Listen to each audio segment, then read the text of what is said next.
So yeah, Eddie's gonna be back on Monday, and I'm doing kind of a trial to see if this is could be something that we could work out permanently. Because I do love Eddie as much as you guys do. Obviously, I saw potential in him. I invited him to come on today or yesterday. Sergio said probably a bad idea, but let's go. You never know. You never know. I'm gonna feel it out, you guys. Trust me. It's not gonna be the same bit every time. He's just gonna chill with me, shirtless. It's just a vibe. And you know, a lot of y'all have strong opinions about our episode yesterday. What do I get? I'm happy you guys have strong opinions because I'm experimenting. I'm having fun with the format.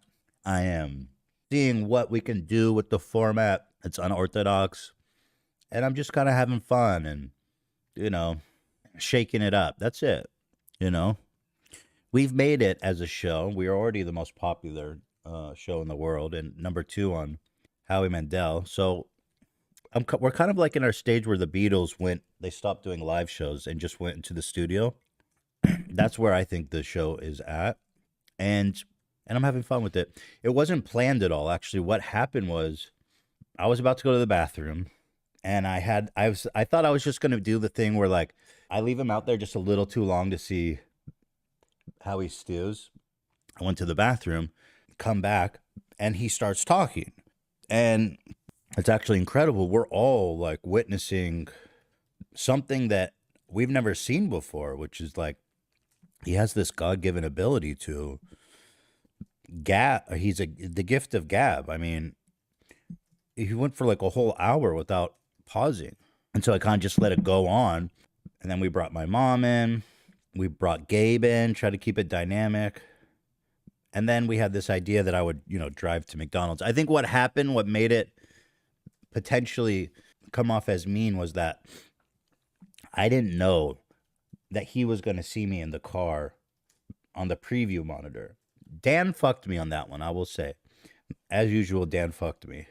Because if he hadn't seen me in the car, he would have kept going. And then I would have come back. My plan was to come back, sit down, and continue as if nothing happened. So, but you know what? It was a risky play to go to McDonald's for sure. But I will say nobody has the balls to do that during a live show. No host will leave their show live for an hour, straight up leave the studio. And that's avant-garde, and that's why we pushed the envelope here on the H3 podcast. Yeah, it was too long. I agree. That was kind of the whole gag. It's just being silly. It's crazy. Y'all, you know what I mean? Just having a goof and a laugh. It's not always like to keep you on your toes. You don't know what to expect. Garbage. I personally was enthralled with what he was saying. The man has had a life, huh? Holy crap. Yeah, I see some of y'all hating, but that's all good. Not every idea is going to be, they're not all going to be Nexium interviews, you know what I mean? But it was good. I'm proud of Eddie. He did a great job. Oh, yeah, and I want to say, this dude is such a fucking goon on the subreddit. He posted this conversation of Eddie saying he didn't know what was going to happen. And with the whole thread of people mad at me for being a dick or whatever. Typical stuff. And then he posts the screenshots of his private conversation with Eddie. Like, don't you see the irony? I consider, like, dude, why are you posting his private his screenshots? It's so fucking corny. Some of you guys are so weird. Like, seriously, why? This thing makes me uncomfortable that somebody went there, posted his private conversation with them, and is complaining about how he didn't know about this bit. What can I do? People care about it, I guess. Just weird. Don't you guys think? We're dogs, dude. It's not that serious. It's not that deep. Me and Eddie are dogs. He's coming back on Monday. Like, come on now. Fuck. Like, what's wrong with some of y'all? Like, y'all are so... Some of you guys, I mean, let's not even say... There's just some in the community that, like... They have no life... They have no social skills.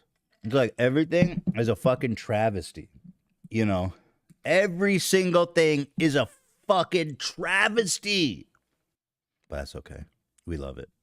That's what makes it special. People care. I think that's a positive. I take that as a compliment. You know, it's like, okay, one way or the other, people are having strong reactions. So that makes me feel like, okay, maybe it's okay, you know. literally shaking and pissing and crying.